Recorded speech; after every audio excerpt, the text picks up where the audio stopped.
नमस्कार. आज मी आलो आहे सिंधुदुर्ग जिल्ह्यातल्या कुडाळ तालुक्यामधल्या एका गावामध्ये. गावाचं नाव आहे वालावल आणि हा आहे मंगेश गोवेकर. त्याचं हे कवठी नावाचं गाव आहे. तिथे मी आज 2 दिवसासाठी आलो आहे. मंगेश चिपळूणजवळच्या परशुराम गावामध्ये त्यांनी 2012पासून एक डोंगरमाथा नावाचं होमस्टे बांधलं आहे आणि तिथे तो राहतो. आणि हे त्याचं गाव.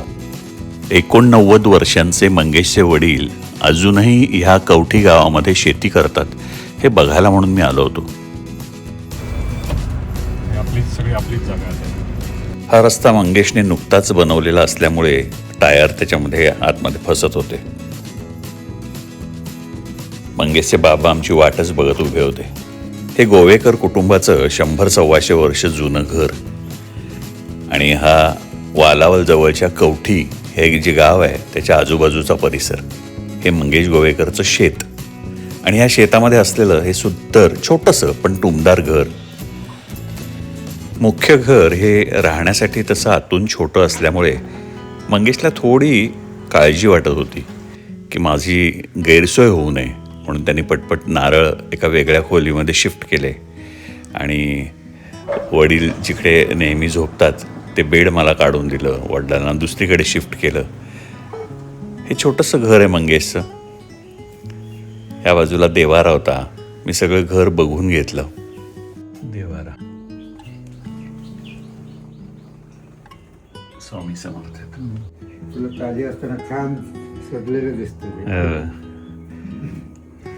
एखाद्या गृहिणी इतका टापटीप नसला तरी मंगेशचे वडील ह्या वयातही हा जो काही संसार आहे तो खूप छान विचारपूर्वक असे करत होते असं जाणवलं. मंगेशचे बाबा मला शेत दाखवायला म्हणून घेऊन गेले. हे आयुष्यभर मुंबईमध्ये लिंटास या ॲडव्हर्टायझिंग कंपनीसाठी त्यांनी काम केलं. हे एक चांगले आर्टिस्ट आहेत. आणि आता गेली 5-6 वर्ष ते या खेड्यामध्ये येऊन स्थायिक झालेत मंगेशची आई गेल्यानंतर. आणि वयाच्या 88व्या वर्षात अजूनही आनंदाने इथे येऊन राहत आहेत. 89 आहे. 89. आणि तरी तुम्ही अजूनही शेती स्वतः करताय. फावड्यांनी स्वतः तुम्ही. लहानपणापासून डिपेंड नव्हतो आम्ही कोणी. आमच्या वडिलांचे बरेच धंदे होते ना बाय खायला, तर मिल बंद झाल्यानंतर गेले ते. गडी मिळत नाही म्हणून रडत बसण्यापेक्षा ह्या माणसाने स्वतः हातात फावडा घेतला आणि शेती करायला सुरुवात केली. आणि ह्या वयातही मला खूपच कौतुक वाटलं. ही शेती कोणाची हो? हीच आमची. इथून हे दिसतंय ना नारळीची झाडं, त्याच्या आतमध्ये सगळं जे आहे ते आमचं. अरे वा. हा भात लावलाय सगळा. आणि आता लाल तांदूळ. तांदूळ लालच असतो. म्हणजे ज्यावेळेस जोपर्यंत तुम्ही वरचं टर्पल काढत नाही ना तोपर्यंत लालच असतो कुठलाही तांदूळ. पण नंतर सफेद होतो. लाल ठेवायचं असलं तर लाल राहू शकतो. भाकरीसाठी लाल ठेवतात लोक. पण ही पावसाळ्यातली शेती नाहीये ना. ही ह्याला काय म्हणतात? बैंगणी शेती. ह्याला झालं आता महिना होत आला पण चांगलं वाढलंय. ते वांगणी शेती म्हणतात ना आता करतात त्याला. आता उन्हाळ्यातल्या शेतीला काय म्हणतात? वांगणी. हा मला इथले काही शब्द. पण ही तुम्ही लावली सगळी? हो पेरली अशी. म्हणजे त्याला पहिला ते घ्यायला लागतं ना. पावड्याने हे करून खोदून हे केलं. पावड्याने नांगरून घेतलं. मग तू जे म्हणालास ना प्रयोग, हे बघ हे पिवळं दिसतंय ना, तिथे खत टाकलेलं नाहीये. मग आता आई वडिलांच्या वेळेची कुठलीच झाडं नाहीत. ती गेली सगळी. ही सगळी आपल्याच वेळची आहेत. ही नदी आहे ना, कर्ली नदी. अच्छा. ही एक छोटी ही पूर्वी डीप होती. ही विहीर आहे. हा ती आता चिखल जाऊन आता हे झाली. कमीत कमी 20 फूट हे काढायचो आम्ही ते गाळ सगळा. मधल्या काळात आई गेल्यानंतर मग हे नव्हतं ना, पाहायला तर कोणी नव्हतं. आणि पुढे हे करायला ठिबक सिंचनाचं केलं ना मग काय प्रॉब्लेमच नाही आपल्याला. एकदा पाणी सोडलं वरती टाकी करावी लागेल, केली की झालं.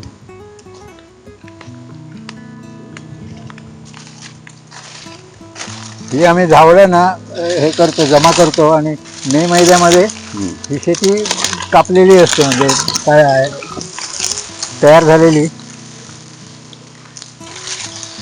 की मग ही जाळायला मिळतात तिथे शेतात. आणि शेतात जाळलं ना तर शेत चांगलं होतं. यांच्याकडे बघून मला माझ्या बाबांची आठवण झाली. तेही असेच या वयातही हे मेहनत करत राहतात.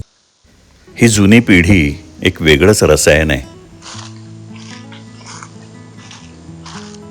ते नारळ पडले हां ते सकाळी काढले ना तेव्हा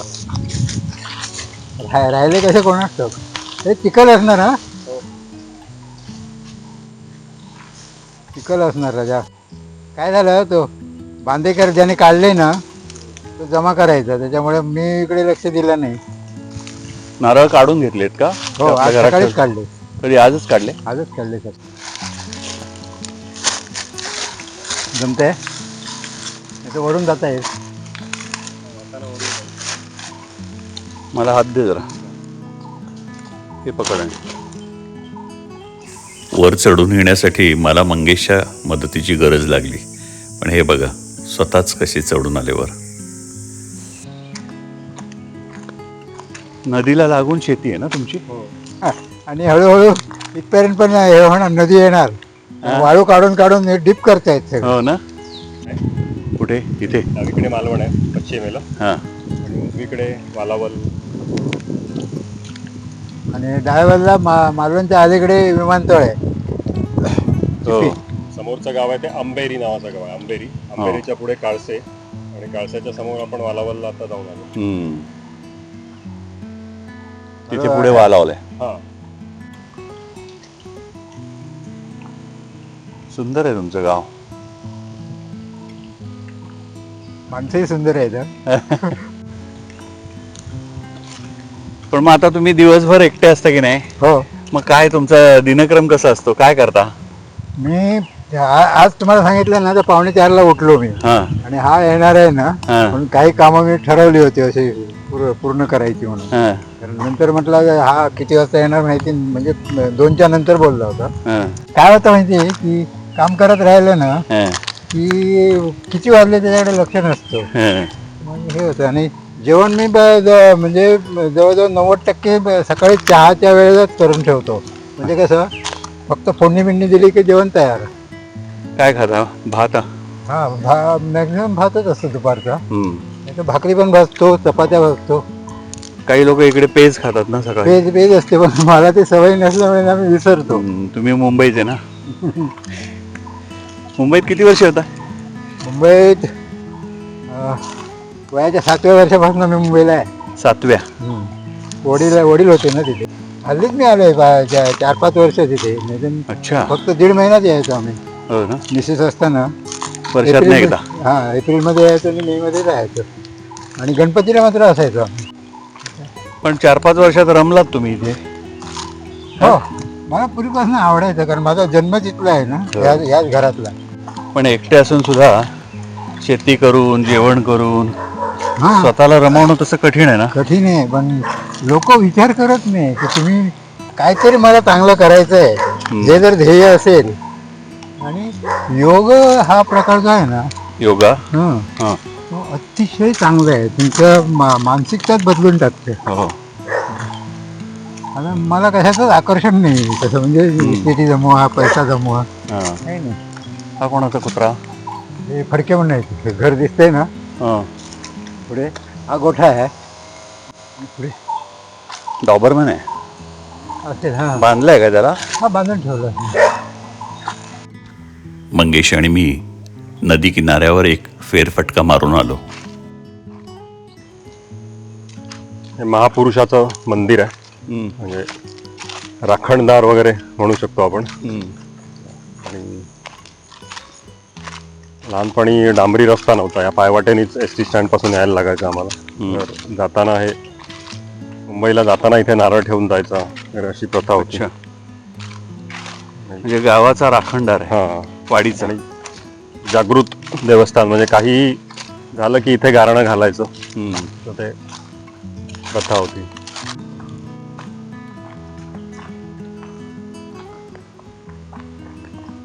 चित्रकार, कवी, लेखक त्याला इथे वेळ घालवायला काहीच प्रॉब्लेम नाही. शांतता आहे ना.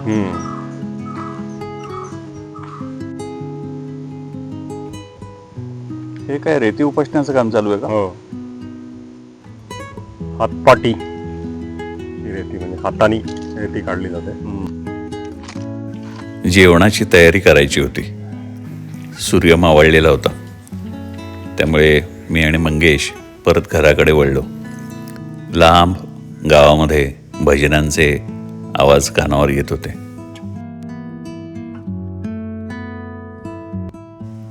कोकणामध्ये तिन्ही सांज झाली आणि तेही घर जरा अपरिचित असेल तर मन जरा शांत होतं. मंगेशनी आणि मी किचनचा ताबा घेतला. कांदा बटाट्याची भाजी, डाळ, भात असं काहीतरी बनवलं होतं. मी थोडंफार कापाकापी करायला मंगेशला मदत केली. या घरामध्ये आल्या आल्या थोडंसं गोंधळल्यासारखं झालं होतं माझं. 2 दिवस एवढ्याशा जागेमध्ये सगळ्या सोयी नसताना आपण राहू शकू का असा विचार आला होता. पण जसा जसा वेळ गेला या घराने मला सामावून घेतलं. जशी सकाळ झाली तसं इथलं चित्रच बदलून गेलं. कोकणातली सकाळ फारच सुंदर असते.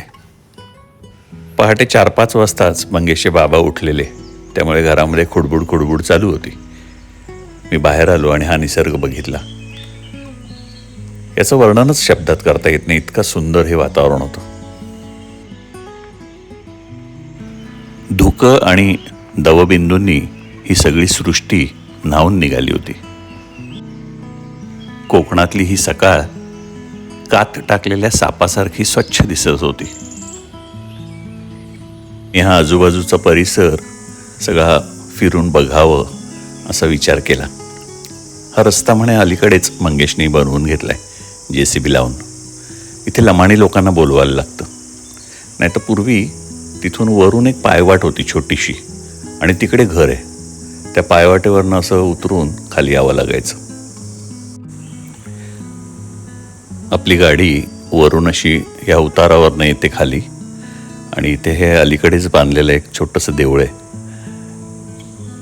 हे यातली जी मूर्ती दिसते ही खरं तर यांच्या परड्यामध्ये ही मूर्ती बरेच वर्ष अशी पडून होती. त्यांनी ते छोटंसं देऊळ बांधलं आहे. गणपतीची मूर्ती आहे, पण अतिशय साधं हे देऊळ आहे, पण खूप छान प्रसन्न वाटलं मला.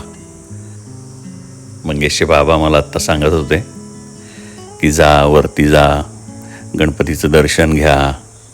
मी म्हटलं आंघोळ करतो आणि जातो. तर म्हणाले ठीक आहे, पण मी म्हणे सकाळी पहिला उठलो की वर जातो, त्याचं दर्शन घेतो, त्याला सांगतो की मी उठलो आहे आणि आता माझी सगळी नित्यकर्म सुरू करतो आहे, तू असाच सोबत माझ्या दिवसभर राहा असं सांगतात म्हणे. मला म्हणाले देव न मानण्यापेक्षा मानणं चांगलं हो, त्यांनी मन शांत राहतं. आमचं राज्यकर्ते चालवतात, पण मग ही सृष्टी कोण चालवणार? परमेश्वर आहे म्हणून सगळं चाललंय. खूप छान बोलत होते. मला सकाळी सकाळी शूट नाही करता आलं त्यांचं हे सगळं बोलणं. ते बघा मंगेशचे बाबा आता उठलेत. त्यांची दिनचर्या सुरू झालेली आहे. सकाळी 4-4:30 वाजल्यापासून खुडबुड खुडबुड काहीतरी सुरू होती घरात. आता ते सगळं झाडून घेत आहेत. रात्री झोपण्यापूर्वी एकदा सगळं झाडून घेतलंय. 5-6 वर्षांपूर्वी पत्नी वारली आहे आणि तेव्हापासून हा माणूस एकटा इथे राहतोय. मी असं ऐकून होतं की पुरुष म्हणे स्त्री त्याची जोडीदार लवकर गेली तर खचून जातो, पण कसलं काय हा माणूस शांतपणे जगतोय या निसर्गात, या जंगलात एकटाच. मला या माणसाने खूप काही शिकवलं या 2 दिवसात.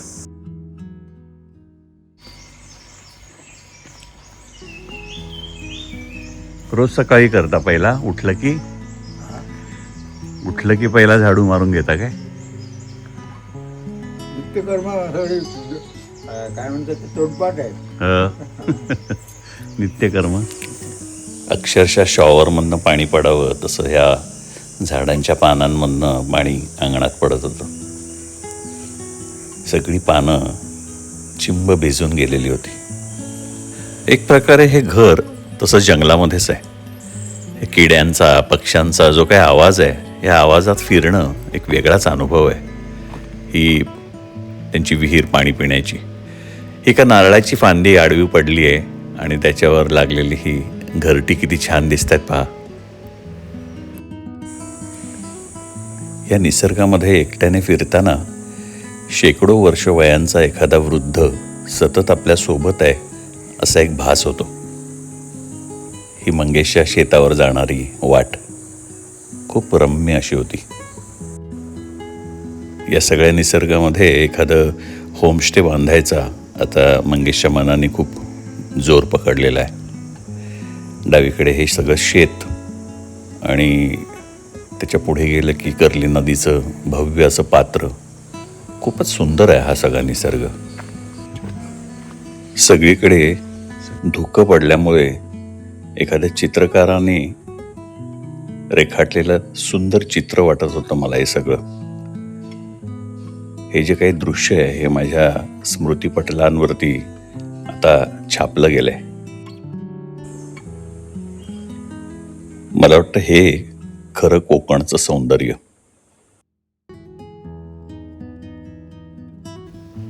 मी भारतामध्ये बऱ्याच ठिकाणी फिरलेलो आहे. भारताबाहेरही काही मोजक्या देशांमध्ये मी गेलो आहे. पण हे जे कोकणातलं सौंदर्य आहे यातला जो साधेपणा, यातली जी सात्विकता आहे ती मला अगदी मोजक्या ठिकाणी बघायला मिळाली. थोडीफार केरळमध्ये, थोडीफार तामिळनाडूमध्ये. अप्रतिम असा हा निसर्ग आहे आणि हे सौंदर्य आहे. पण एवढं सगळं निसर्गाने भरभरून देऊन सुद्धा आज इथे काहीतरी कमी वाटतंय. गावं आहेत, घरं आहेत, पण माणसं नाहीत, विशेषतः तरुण नाहीत. कारण एकच, कोकणात रोजगार नाही. ज्याच्याकडे स्वप्न आहेत, ज्याला काहीतरी करायचं आहे तो मुंबई, पुणे, गोवा नाही तर परदेश गाठतो आणि मागे उरतो रिकामा अंधण, बंद घर आणि आठवणी. पूर्वी इथे खूप छान सण साजरे व्हायचे, गावं एकत्र यायची, शेतीत गडबड असायची. आजही सण होतात पण त्यातला उत्साह कमी झाला आहे. शेती आहे पण शेतकरी कमी झाला आहे. प्रश्न हा आहे की हे असंच चालू राहणार आहे का? कोकणात रोजगार निर्माण झाला तर हा तरुण पुन्हा परत येईल का? जर इथेच त्याला सन्मानाने जगता आलं तर तो शहरामध्ये का जाईल? Tourism, agro business, homestay, fishing, local products यात प्रचंड संधी आहे. गरज आहे थोड्या प्रयत्नांची, थोड्या दृष्टिकोन बदलण्याची. कारण कोकण फक्त निसर्ग नाही आहे, ती एक संस्कृती आहे, ती ओळख आहे आणि ती जपायची असेल तर कोकणात माणसं राहायला हवीत. रात्र जरा कॉन्फिडन्स जातो पण सकाळी परत कॉन्फिडन्स येतो. काय झऱ्याचं अंडरग्राऊंड झऱ्यांचं पाणी, अंडरग्राऊंड झऱ्यांचं पाणी का? मंगेश ह्याला कोकणातलं रेन फॉरेस्ट म्हणतो आणि अगदी खरं आहे ते. काय सुंदर आहे हे सगळं. अक्षरशः आकाशच दिसत नाहीये. उंच उंच नारळांची झाडं आकाशाला भिडण्याचा प्रयत्न करतायत जणू आणि त्यांच्यामधनं सरळ उभी असलेली ही सुपारीची झाडं एकदम शिस्तबद्ध, साधी पण देखणी. पायाखाली पडलेली कोरडी जमीन, त्यावर चालताना येणारा हलकासा आवाज, हे स्वतः सोबत घालवलेले स्वर्गीय क्षण कधीच विसरू शकणार नाही असे होते.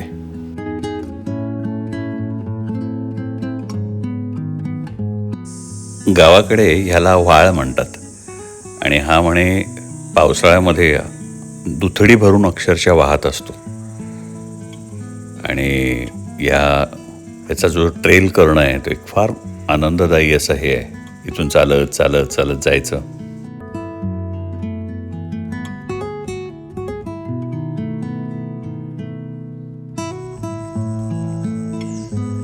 इथे मंगेशचं स्वप्न आहे की त्याला एक असं होमस्टे किंवा रिसॉर्ट बनवायचं आहे.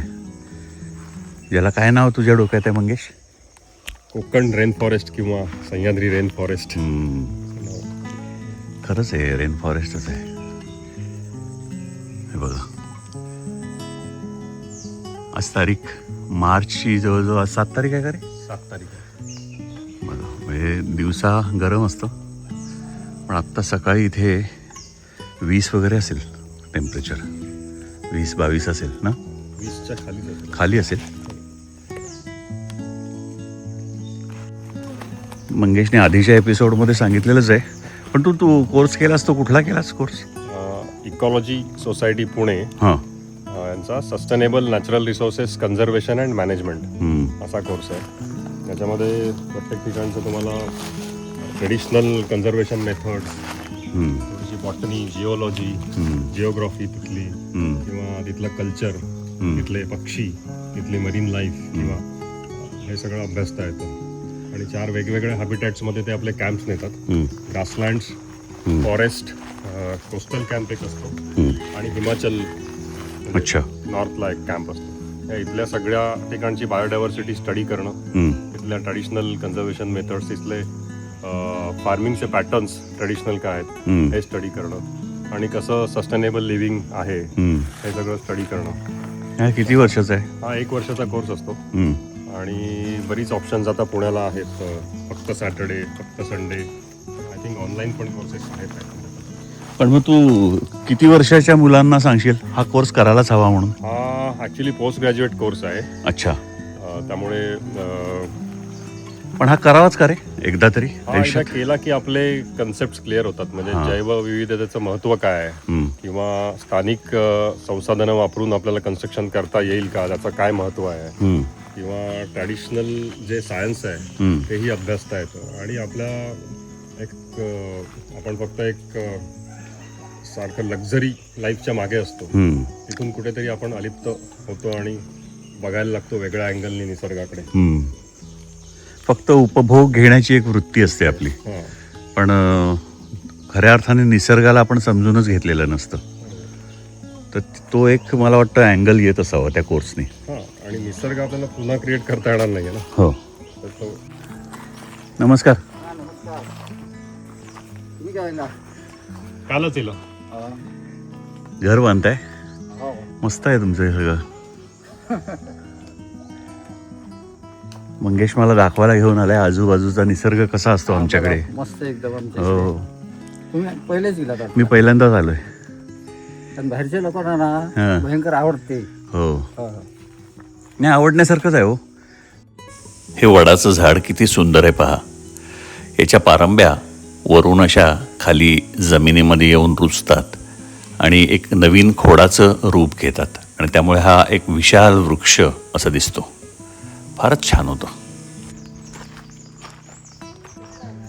कोकणात 4 बाजूला उतरलेली कौलं अशी घरं बघायला मिळतात. बदलतं क्लायमेट आहे त्या दृष्टीने क्लायमेट सायंटिस्ट म्हणतात की 4 पाकीच घर हवं. बाकी असेल तर चप्पर उडून जाऊ शकतो. मंगेशनी मला सगळ्या कवठी गावाची एक सफर घडवली. खालून वर गेलो आणि हायवेला पण फिरून आम्ही परत जुन्या रस्त्यांनी घराकडे आलो. नमस्कार. अशी सुंदर सुंदर लाल मातीने बांधलेली घरं बघणं हा एक वेगळाच अनुभव आहे.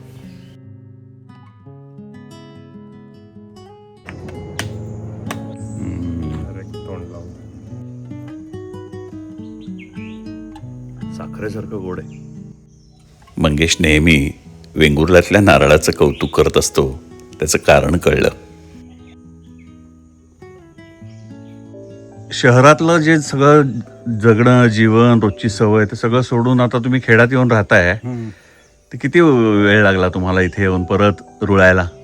काय असतं, पदरी पडले आणि पवित्र झाले ना, तो प्रकार आहे. आता इथे मला गत्यंतरच नाही. यांच्याबरोबर राहिलं तर यांच्या अंडर राहावं लागेल किंवा काहीतरी त्यांचं मान्य करावं लागेल. इथे कसं मला स्वातंत्र्य आहे. स्वातंत्र्य आहे, प्रायव्हसी आहे. मी काही करेन ते. मी रात्री 3 वाजता पण उठून पाणी लावतो. आणि इथे काय हे नाही, लोकांना भीती वाटते. इथे हे येतात बिबटे, वाघ वगैरे, पण मला साप पण दिसत नाही कधी. कोणाच ठाऊक नाही. छान आहे आयुष्य आहे ना. मला वाटतं की स्वतःसाठी सगळेच जगतात. पण इतरांसाठी ते जगतात ना ते. आणि इथे कशी प्रवृत्ती आहे इथल्या लोकांची, म्हणजे स्थानिक लोकांची, की मी आणि माझे याच्या पलीकडे जात नाही. सगळीकडेच झालंय पण हां. तसं. तर त्याच्याऐवजी तुम्ही आणखी 4 माणसांना जगवा ना. कोकणातल्या या 2 दिवसाच्या वास्तव्याने मला जगण्याकडे बघण्याचा एक वेगळाच दृष्टिकोन दिला असं मला वाटलं. इथला निसर्ग, इकडची शांतता, इकडची मंदिरं, निसर्गाचा आणि माणसांचा साधेपणा, त्यांचं मनापासूनचं जगणं हे कुठेतरी आत खोलवर स्पर्श करून गेलं. आपण शहरामध्ये धावत असतो काहीतरी मिळवण्यासाठी, पण इथे येऊन जाणवतं की खरं सुख कदाचित अशाच ह्या क्षणांमध्ये असतं. कदाचित कोकण आपल्याला शिकवतं थोडं हळू चालायला आणि स्वतःकडे पुन्हा पुन्हा पाहायला. माझ्यासाठी फक्त ही 2 दिवसांची ट्रीप नव्हती, हा एक अनुभव होता आणि मला असं वाटतं की तो खूप काळ मनामध्ये राहणार आहे. इथेच थांबतोय. तुम्हाला जर हा एपिसोड आवडला असेल तर लाईक करा, शेअर करा, कॉमेंट करा आणि सबस्क्राईब करायला विसरू नका. धन्यवाद.